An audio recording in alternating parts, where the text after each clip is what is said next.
Hmm, gabut nih. Kayaknya seru deh main Wiki Racer.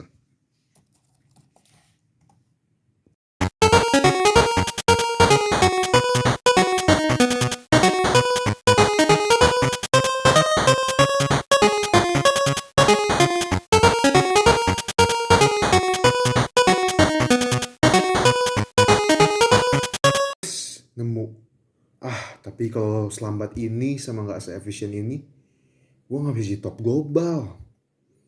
Oh, ada nggak ya program yang bisa bantuin gue untuk kalkulasi apa aja yang harus diklik dan di-search? Tapi gimana ya cara buatnya? Tanya Taski deh. Apa nih Daryl? Oh, tapi kayaknya bisa sih pakai BFS atau DSS. Biar lebih cepet kayaknya pakai Gurutin juga bisa.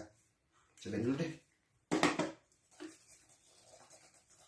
2,000 years later, 6.5 hours later, a few inches later, day 2, day 3, day 4, a few moments later, 1 eternity later, 3 days later, 12 seconds later, 3:28 a.m., 3 weeks later, many months later. So much later that the old narrator got tired of waiting and... Nah, kelar. Tapi aku juga pengen sih jadi top global Wiki Racer. Kira-kira ngomong apa ya ke Daryl? Nah, gini aja deh.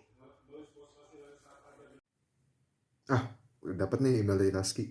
Hehehe.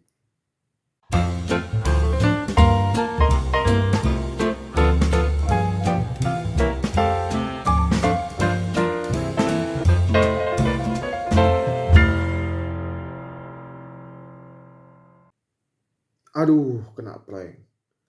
Daripada kena prank, mending kita belajar cara bikin wiki resolver di Go Language dengan menggunakan BFS, yaitu Breadth First Search, dan IDS, yaitu Iterative Deepening Search. Sekarang saya akan menjelaskan algoritma BFS yang digunakan. Ini fungsinya adalah fungsi BFS yang menerima link mulai, link tujuan, dan bahasa yang dari halaman Wikipedia yang digunakan. Secara garis besar, bagian utama dari fungsi ini adalah queue. Queue ini akan menjadi tempat node yang akan diproses, link-link yang akan diproses akan disimpan di dalam queue ini. Nah, kemudian bagian penting lainnya adalah variable found. Variable found ini untuk men-track apakah program sudah menemukan artikel tujuan atau belum.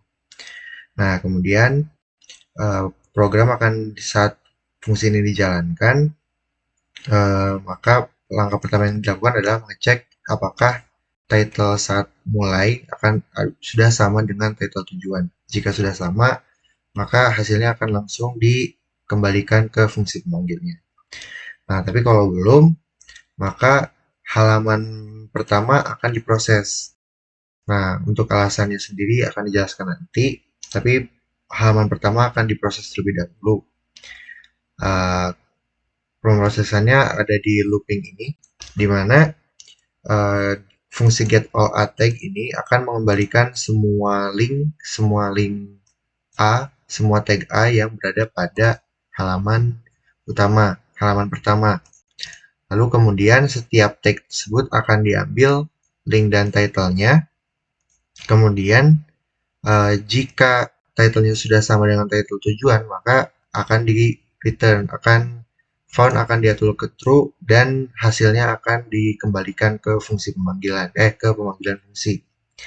Namun jika bukan merupakan title tujuan, maka title tersebut akan ditambahkan ke dalam queue. Nah, selanjutnya ketika kita masih belum menemukan artikel tujuan kita, atau ketika found masih sama dengan false, maka kita akan memasuki pemrosesan ketika queue-nya belum menemukan title tujuan dan sudah bukan halaman pertama. Di sini akan digunakan Gurutin. Nah, di sini dapat dilihat untuk ketika queue-nya masih ada isinya dan masih belum ditemukan halaman tujuan ya, maka setiap node pada queue akan diproses, lalu akan dibentuk goroutine.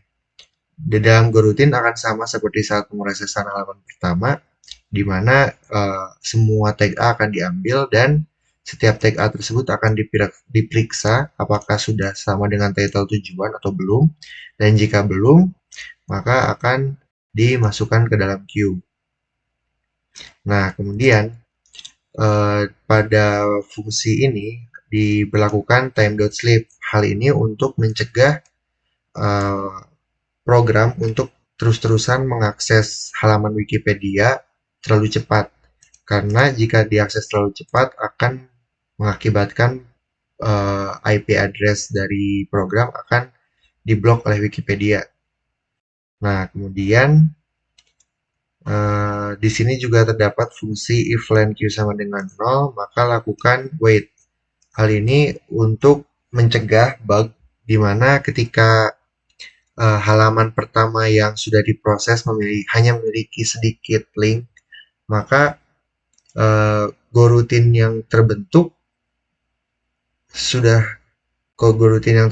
akan hanya memiliki sedikit link untuk diproses sehingga mainstreamnya atau alur utama program akan langsung selesai, akan langsung melewati for loop karena queue-nya sudah kosong dan masuk ke pengecekan ke mengeprint status dari program.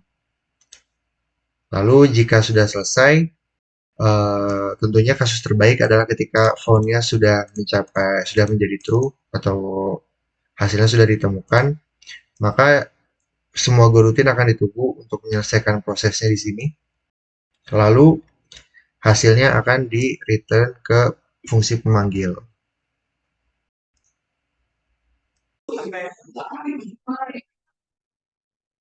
Oke, pendekatan selanjutnya adalah dengan menggunakan iterative deepening search. Jadi apa itu iterative deepening search? Iterative deepening search itu pada intinya adalah menggunakan gabungan antara breadth first search dan juga depth first search. Untuk informasi, breadth first search itu adalah sebuah solusi yang komplit, namun dia memiliki kerugian berupa memory allocation yang cukup boros. Sedangkan depth first search adalah sebuah metode pencarian yang memiliki solusi yang belum tentu komplit, dalam arti belum tentu menemukan solusinya, tetapi memiliki memory allocation yang lebih efisien.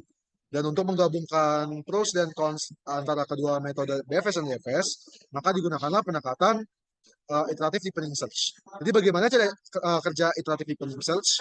Jadi untuk program kami menggunakan semacam loop depth limited search yang menggunakan max step yang diiterasikan per loopnya.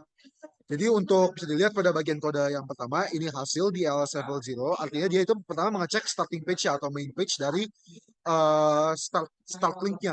Dan jika link tujuannya ditemukan pada start link, maka dia akan langsung mereturn hasil tanpa memasuki iterative deepening search-nya.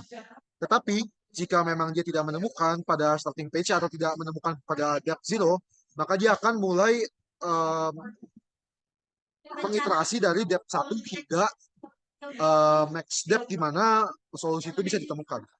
Bisa dilihat di sini, jadi for not found artinya selama dia belum ditemukan, maka dia akan menjalankan fungsi depth limited search untuk depth yang awalnya 1 diiterasi terus hingga menemukan hasil. Dan jika menemukan hasil, maka nilai boolean found akan menjadi true dan dia akan loop dari dia akan keluar dari loopnya dan mereturn hasilnya. Dan untuk cara kerja dari functionnya sendiri untuk di ls level 0 sebenarnya cukup simpel. Dia mengambil seluruh href tag atau href dari wiki start link wiki-nya, kemudian dia mengecek apakah masuk ada yang sesuai dengan title tujuannya. Sedangkan untuk depth limited saja, untuk tiap depth-nya dia akan mengecek sesuai max depth yang diatur. Jadi jika misalnya depth-nya 1, maka dia akan mengecek dari depth 0 dan depth 1. Sedangkan jika dia mengecek untuk depth 2 dan seterusnya, maka dia akan menyesuaikan untuk tiap iterasi ini dia akan mengecek semakin lama dan semakin dalam. Dan dia lagi-lagi kami di sini menggunakan GoRoutine untuk untuk mengosongkan queue-nya, untuk mengosongkan queue-nya agar proses tiap dot queue-nya agar program kami bisa berjalan secara concurrent dan bisa mencapai hasil dengan proses yang lebih efisien.